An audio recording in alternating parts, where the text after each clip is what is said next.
Dans cette vidéo, nous allons parler des attributs statiques et des méthodes statiques.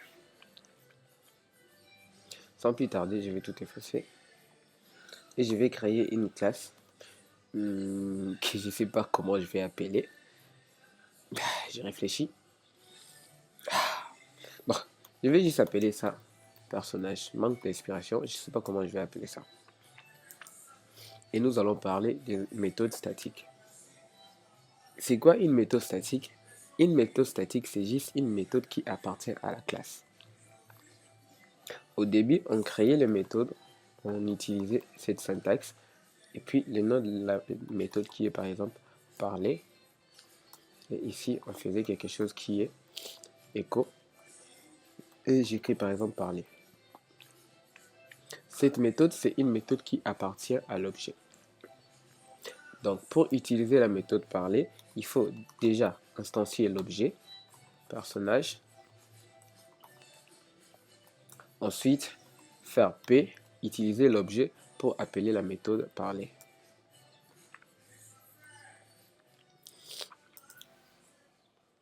Contrairement aux méthodes statiques, j'ai dit les méthodes statiques, ce sont des méthodes qui appartiennent à une classe. Donc pour utiliser une méthode statique, on aura tendance à faire quelque chose du genre, on écrit les noms de la classe et on met des points, des points. Par exemple, je vais créer une méthode que je vais appeler hello. Et pour créer une méthode statique en PHP, on va écrire static function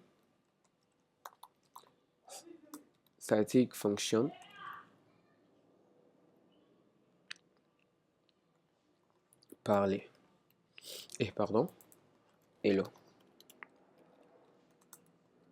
Et je vais aussi faire un écho et je vais simplement faire comme ça. Je vais exécuter pour voir si ça va marcher.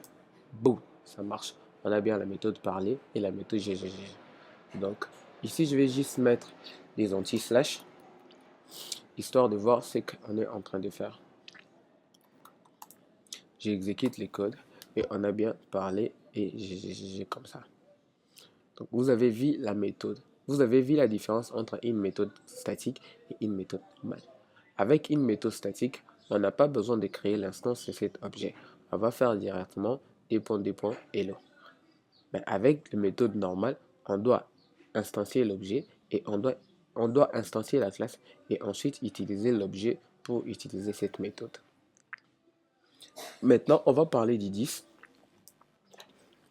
Je vais créer une variable que je vais mettre par exemple private ici et je vais appeler $nom.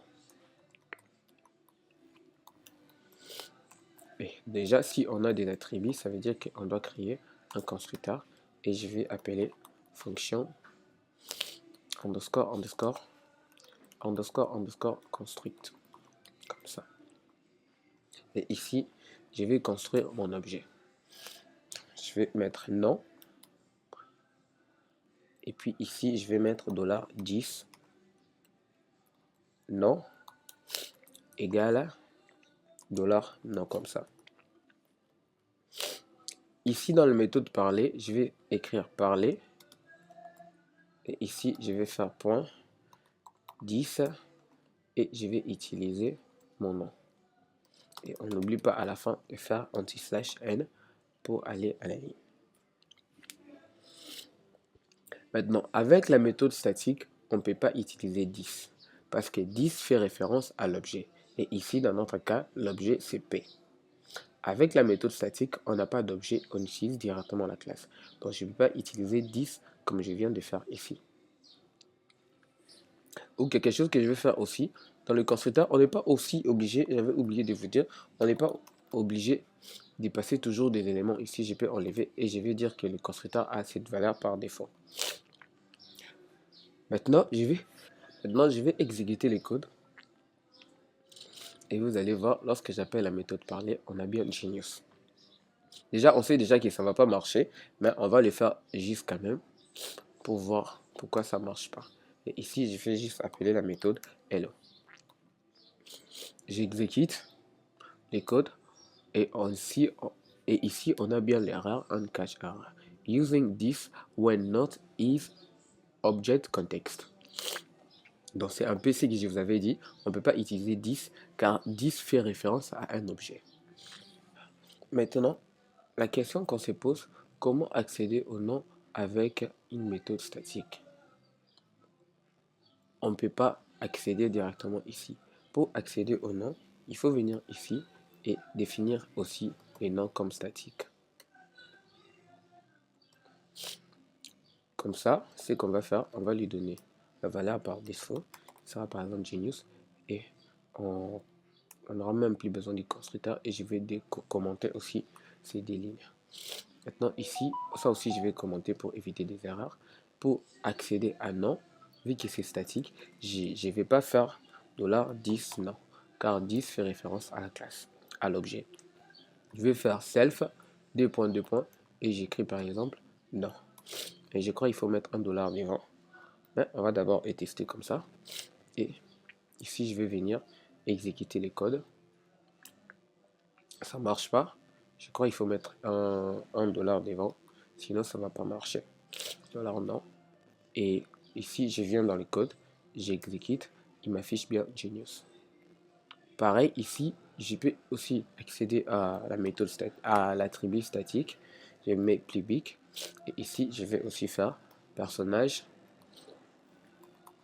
des points, et je vais faire $non. Je sais pas si ici il faut faire ça. Et je vais mettre echo. Ça c'est juste pour tester parce que je n'ai jamais vraiment testé ça. Et je vais exécuter les codes. On a bien Genius qui est affiché ici. Donc une méthode statique, c'est une méthode qui appartient à la classe. Et un attribut statique, c'est l'attribut qui appartient à la classe. J'espère que cette vidéo vous a aidé à comprendre la différence entre une méthode classique, un attribut classique, et une méthode statique et un attribut statique.